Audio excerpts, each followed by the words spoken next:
Kolkata TV ডিজিটালে আপনাদের সকলকে স্বাগত। আপনাদের সঙ্গে রয়েছি আমি অঙ্কুর।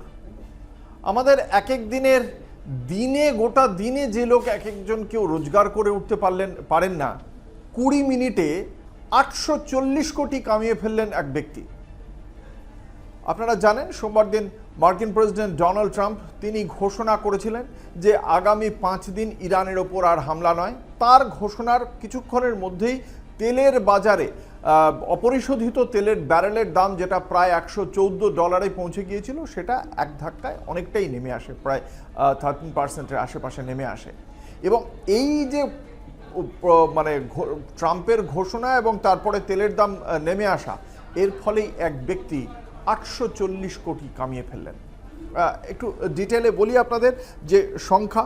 ওই ব্যক্তি যখন মার্কিন প্রেসিডেন্ট ডোনাল্ড ট্রাম্প দাবি করেন তার ঠিক আগেই মিনিট 15 আগে ওই ব্যক্তি S&P 500 ফিউচার্সের শেয়ার কেনেন, অয়েল ফিউচার্সের শেয়ার বেচেন এবং এরপরেই সোশ্যাল মিডিয়ায় ইরান নিয়ে পোস্ট করেন মার্কিন প্রেসিডেন্ট, এবং তাতেই তিনি উপার্জন করে ফেললেন এই বিপুল অঙ্ক।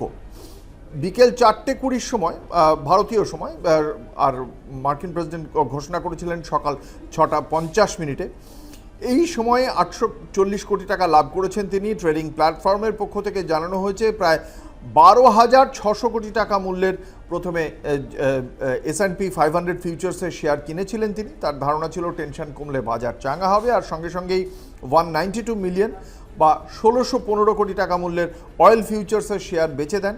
এর ফলেই S&P 500 ফিউচার্সের সূচক প্রায় 2.5% বেশি বৃদ্ধি পায়। অন্যদিকে তেলের দাম হু হু করে পড়ে যায়।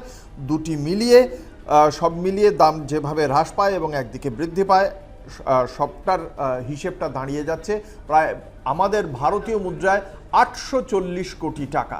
সেই 840 কোটি টাকা মূল্য টাকা কামিয়ে ফেললেন এই ব্যক্তি মাত্র 20 মিনিটে।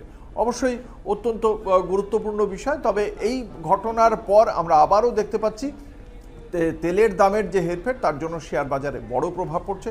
দেখা যাক এর মাধ্যমে আর কে কীভাবে লাভবান হয়, সেই খবরও তুলে ধরবো আপনাদের সামনে।